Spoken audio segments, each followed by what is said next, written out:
డబ్బు, అనారోగ్యం, ఉద్యోగం, వ్యాపారం అప్పులతో బాధపడుతున్నారా? వెంటనే ఈ వెబినార్ లో జాయిన్ అవ్వండి. నమస్తే, welcome back to Suman TV. నేను మీ సంజయ్. ఈరోజు మనతో పాటు ఉన్నారు AMFI register mutual fund distributor PS Chandrasekhar garu. ఆయనతో మాట్లాడదాం. నమస్కారం సార్. నమస్తే సంజయ్ గారు. సార్, ఇప్పుడు ఇన్వెస్ట్మెంట్ థియరీలో కాస్ట్ ఆఫ్ డిలే అంటే ఏంటి సార్? ఇప్పుడు ఏ ఇన్వెస్టర్ చూసినా ఎక్కువగా ఈ పదం వాడుతూ ఉంటారు. కాస్ట్ ఆఫ్ డిలే చేయొద్దు, నష్టపోతారు అని చెప్పేసి ఈ పదాలు వింటుంటాం. అసలు ఈ కాస్ట్ ఆఫ్ డిలే అంటే ఏంటి? దాని గురించి కొద్దిగా డీటెయిల్గా మాకు వివరించగలరా సార్? సార్, ఇప్పుడు cost of delay of investments అంటే ఇప్పుడు మ్యూచువల్ ఫండ్స్ తీసుకున్నాం సార్. నేను మ్యూచువల్ ఫండ్ డిస్ట్రిబ్యూటర్ కాబట్టి మ్యూచువల్ ఫండ్స్లో ఇన్వెస్ట్ చేయడం వల్ల, లేట్గా ఇన్వెస్ట్ చేయడం వల్ల లాభాలు నష్టాలు. ఓకే. సో ఇప్పుడు ఫర్ ఎగ్జాంపుల్ సార్, ఒక 25 years కస్టమరు ఎర్నింగ్ స్టార్ట్ చేశారు, కానీ ఒక నెక్స్ట్ 10 years అంటే 25 to 35 years వరకు ఏం ఇన్వెస్ట్ చేయలేదు. Okay sir. సో ఆయన రిటైర్మెంట్ ఏజ్ తీసుకుంటే ఒక 60 years తీసుకున్నాం సార్. ఓకే. సో 60 years అంటే 35 to 45, 45 to 55 అంటే 25 years ఆయన స్టార్ట్ చేయడం మొదలెట్టారు. ఇన్వెస్ట్ చేయడం ప్రతి నెల ఒక 10,000 సిప్ స్టార్ట్ చేశారు సార్. అంటే అట్ ద ఏజ్ ఆఫ్ 35 ఒక 10,000 సిప్ ప్రతి మంత్ ఒక 10,000 సిప్ స్టార్ట్ చేశారు ఇన్వెస్ట్మెంట్స్. అంటే 25 సంవత్సరాలకి చేశారు. రిటైర్మెంట్ 60 సంవత్సరాలు తీసుకుంటున్నాం మనం ఇక్కడ. 60 సంవత్సరాలకి రిటైర్ అయిపోతారు. 25 years ఇన్వెస్ట్ చేస్తున్నారు. 10,000 చొప్పున సిప్. ఒక 12% రిటర్న్ వేసుకుంటాయి సార్ మినిమము. ఆయన ఇన్వెస్ట్ చేసిన అమౌంట్ 30 లక్షలు సార్. ఓకే. 25 సంవత్సరాల్లో 30 లక్షలు ఇన్వెస్ట్ చేశారు 10,000 చొప్పున. ఓకే. ఆయనకు వచ్చే వాల్యూ 1.190 సార్. 1,90,00,000 సుమారుగా వస్తుంది ఆయన maturity value. Okay sir. 25 years. అదే ఇప్పుడు అదే 25 సంవత్సరాలు ఇంకో కస్టమర్ తీసుకున్నాం సార్. ఆయనకు వచ్చిన వెంటనే సిప్ స్టార్ట్ చేశారు. ఓకే. 25 సంవత్సరాలకే స్టార్ట్ చేశారు. ఆయన దగ్గర సమయం ఎంత ఉంది? 35 సంవత్సరాలు ఉంది ఆయన దగ్గర. ఇందాక ఆయన దగ్గర 25 సంవత్సరాలు ముందు చెప్పుకున్నా. ఈయన దగ్గర 35 సంవత్సరాలు. ఈయన దగ్గర టైము 35 సంవత్సరాలు ఉంది.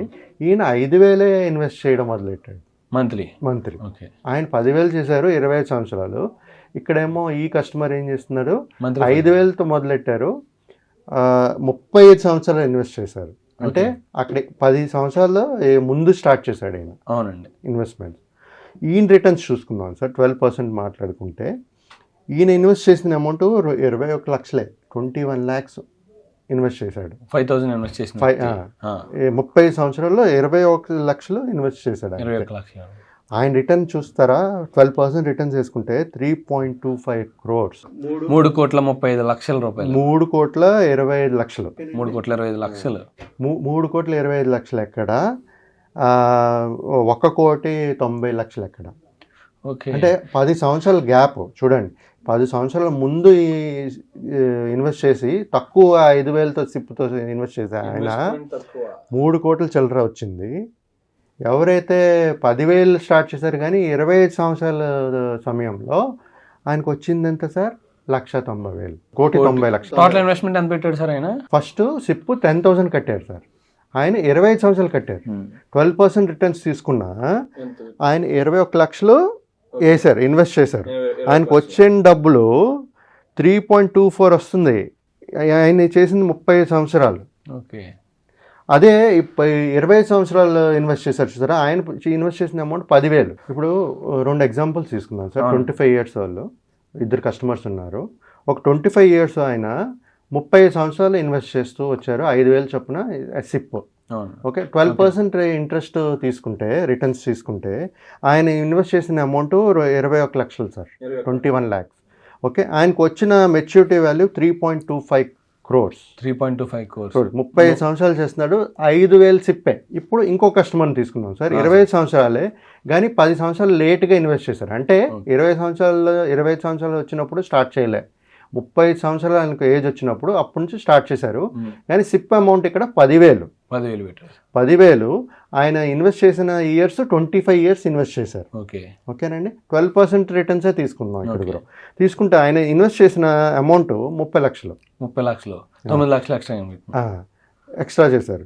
కానీ ఇక్కడ రిటర్న్స్ 1,90,00,000 వచ్చింది ఆయనకు వచ్చిన మెచ్యూరిటీ వాల్యూ. అంటే ఆయనకి ఈయనకి 10 సంవత్సరాలు లేకుండా 1,40,00,000 తేడా వస్తుంది సార్. చూడండి ఇప్పుడు 5,000 సిప్ తీసుకుందాం క్యాల్కులేషను, ఆయన 35 years చేశారు. ఓకే సార్, 12% రిటర్న్ చేసుకున్నాము, 21 lakhs ఇన్వెస్ట్ చేశారు ఆయన. ఆయనకు వచ్చిన మెచ్యూరిటీ వాల్యూ 3.25 crores.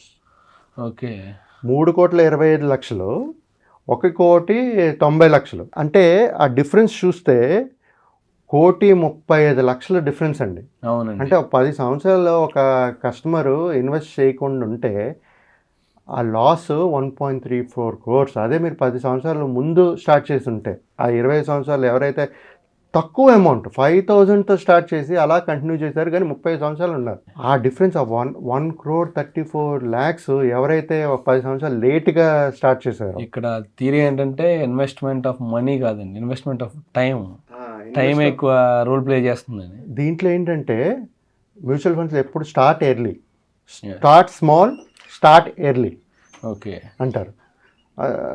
దాంతో పాటు ఇక్కడ మనం చూడవలసింది ఏంటంటే కాస్ట్ ఆఫ్ డిలే. అంటే 10 సంవత్సరాలు మనం కట్టకపోతే ఎంత నష్టపోతున్నాం అనేది మనం చూసాం, 1.34 lakhs. అలాగే ఎక్కువ సంవత్సరాలు ఈ 5,000 కడుతూ వెళ్తున్నారా సార్, ఇక్కడ పవర్ ఆఫ్ కాంపౌండింగ్ చాలా ప్లే చేస్తుంది. పవర్ ఆఫ్ కాంపౌండింగ్ అనేది చాలా బ్యూటీ. అంటే మనకు వచ్చిన ప్రాఫిట్ మీద మళ్ళీ దాని మీద రిటర్న్స్, దాని మీద చక్కెర వడ్డీ అంటారు దాన్ని. అవును sir, power of compounding beauty. దానివల్ల మన ఆ 3.25 crores ఆయనకు వచ్చిందంటే అది one of the best strategy. Power of compounding అనేది చాలా ఇంపార్టెంట్ ఈ మ్యూచువల్ ఫండ్స్లో ప్లే చేస్తుంది సార్. ఓకే సార్, ఇప్పుడు 10 సంవత్సరాల్లో ఇన్వెస్ట్మెంట్ లేట్ చేయడం వల్ల ఏకంగా ఆయన 1,35,00,000 వరకు నష్టపోతున్నాడు ఇన్వెస్ట్ చేసే వ్యక్తి. ఆయన 10 సంవత్సరాల తర్వాత ఎంత ఎక్కువ ఇన్వెస్ట్ చేసినా ఇన్వెస్ట్మెంట్ అనేది లాంగ్ టర్మ్లోనే ఎక్కువ కీ రోల్ ప్లే చేస్తుందని చెప్పేసి అంటున్నారు మీరు. అవును సంజయ్ గారు, ఇప్పుడు చూడండి, అంటే మనకి ఏజ్ పెరుగుతూ ఉన్నప్పుడు మనం సిప్ అమౌంట్ పెంచుకోలేము. అవునండి. ఓకేనా, మనకి యంగేజ్లోనే మనకు ఆ అగ్రెసివ్నెస్, ఆ రెస్పాన్సిబిలిటీస్ ఉండవు. అవును సార్. సో అప్పుడే మనం అగ్రెసివ్గా ఇన్వెస్ట్ చేసుకోవాలి. అవునండి. మనకి ఆ క్యాపబిలిటీ ఉంటుంది, ఆ టైము ఉంటుంది. అవును సార్. ఆ చేసేటప్పుడు ఈ పవర్ ఆఫ్ కాంపౌండింగ్, ఈ కాస్ట్ ఆఫ్ డిలేది మనకి అవాయిడ్ చేయొచ్చు ఎర్లీ స్టార్ట్ చేసుకుంటే. అలాగే పవర్ ఆఫ్ కాంపౌండింగ్ అనేది చాలా బ్యూటీ కాన్సెప్ట్ మన ఈ మ్యూచువల్ ఫండ్స్లో మనకి ఇచ్చే రిటర్న్స్. పవర్ ఆఫ్ కాంపౌండింగ్, వడ్డీ మీద మనకు వచ్చే ప్రిన్సిపల్ అమౌంట్ మీదే కాదు, మనకు వచ్చిన దాని మీద మళ్ళీ వడ్డీ. పవర్ ఆఫ్ కాంపౌండింగ్ బ్యూటీ అండి. అంటే నేను చెప్పేది ఏంటంటే అండి, కాస్ట్ మీరు సమయం వేస్ట్ చేయకండి, చిన్న అమౌంట్తో స్టార్ట్ చేయండి, కానీ ఎక్కువ సంవత్సరాలు ఉండండి, ఇన్వెస్ట్ చేయండి. 25 వయసులో ఇన్వెస్ట్ చేసే వాళ్ళకి ఒక రెస్పాన్సిబిలిటీస్ ఉంటాయి, 35 ఏజ్లో ఇన్వెస్ట్ చేసే వాళ్ళకి రెస్పాన్సిబిలిటీస్ ఉంటాయి. 25 రెస్పాన్సిబిలిటీస్ ఉంటాయి కాబట్టి ఈ టైంలో ఇన్వెస్ట్మెంట్ ప్లాన్ చేసుకుంటే ఫ్యూచర్లో గ్రోత్ ఎక్కువ ఉంటుంది, రిటర్న్స్ ఎక్కువ వస్తాయి, మంచి లైఫ్ని లీడ్ చేయొచ్చు అని మీరు అంటున్నారు. అదే 35 అంటే అక్కడి నుంచి బాధ్యతలు, భార్య, పిల్లలు, తల్లిదండ్రులు, ఇలాంటి బాధ్యతలు ఎన్నో ఉంటాయి. ఆ టైంలో ఇన్వెస్ట్ చేయొచ్చు, చేయలేకపోవచ్చు. మీరు అన్న దాన్ని బట్టి చూసుకుంటే, మీరు చెప్పిన దాన్ని బట్టి చూసుకుంటే ఒక 10 ఏళ్ళ ముందే 25 సంవత్సరాలు యంగ్ ఏజ్, ఇప్పుడు యంగ్ ఏజ్ లైఫ్ స్టార్ట్ చేయడం, కెరీర్ బిగినింగ్లోనే ఇన్వెస్ట్మెంట్ అనేది మొదలు పెడితే లైఫ్ అనేది బ్యూటిఫుల్గా ఉంటుంది అని చెప్పేసి బ్యూటిఫుల్ ఉంటుంది. పవర్ ఆఫ్ కాంపౌండింగ్ చాలా ఇంపార్టెంట్ రోల్ ప్లే చేస్తుంది. ఇప్పుడు అదే కాదు సంజయ్ గారు, ఇప్పుడు ఉద్యోగం చేసేవాళ్ళు ఈ 25 to 30, 40 years వరకు ఉంటుంది. తర్వాత కొన్ని ఉద్యోగాలు ఉండదు, వాళ్ళకి కట్టలేకపోతారు. సో ఇవన్నీ చూసుకుని ఎర్లీ స్టేజ్లోనే ప్లాన్ చేసుకోవాలి sir. Okay sir, thank you very much sir. Cost of delay అంటే ఇంత నష్టం జరుగుద్ది, ఇన్వెస్ట్మెంట్ లేట్ చేయడం వల్ల ఇంత నష్టపోతారని చెప్పేసి ఇంత డీటెయిల్ ఎక్స్ప్లెనేషన్ ఇచ్చినందుకు మాకు thank you very much sir. నమస్తే. Thank you Sanjay, thank you.